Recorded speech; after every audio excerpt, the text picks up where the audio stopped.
холбооны улс авилгын эсрэг хуулиндаа төрийн өндөр дээд албан тушаалтнууд нь гадаадад данстай байхыг хориглосон заалтыг оруулсан. Тэгвэл үүнтэй адилаар Монгол улс ч мөн энэ жишгийн дагуу эргэцэн орчноо бүрдүүлэх ёстой юм байна. Харин одоогийн хуулиар зохицуулах уу эсвэл шин төсөл боловсруулах уу гэдэг асуудлыг судалж байгаа юм байна.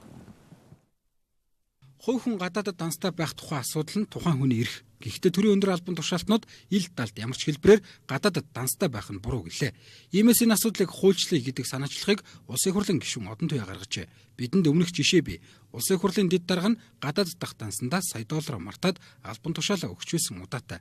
Тэгвэл энэ асуудлыг яагаад хуульчлах ёстой вэ? Өнөөдөр монголчууд Солонгост ингээл гадаадад хөрхий ажиллаад өдөр шөнөгөл маш хүнд ажил хийдэг.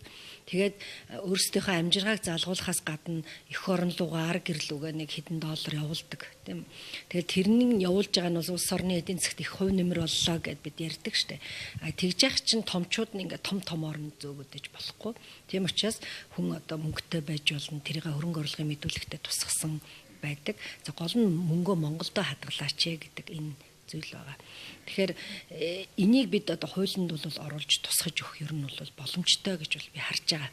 Дэлхийн зарим улс орнууд уг асуудлыг шийдсэн байдаг туршлага бий. Жишээлбэл Орос улбаны улс авилгын эсрэг хуультай төрийн өндөр албан тушаалтнууд нь гадаадад данстай байхыг хориглох заалтыг тусгаж. Таиланд улс офшор банкуудыг улсдаа нээж эдийн засгийн хямралаас гарсан тохиолдолж байдаг гинэ.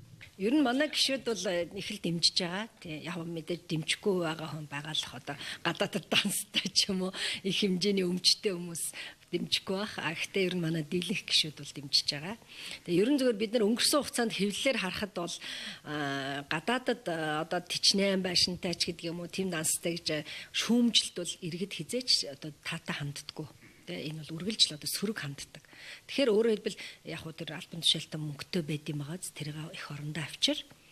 Энэ бол одоо хууль ёсны дагуу байх. Одоогоор ямар эрх зүйн зохицуулалтаар энэ асуудлыг хуульчлах вэ гэдгээ судалж байгаа гэлээ.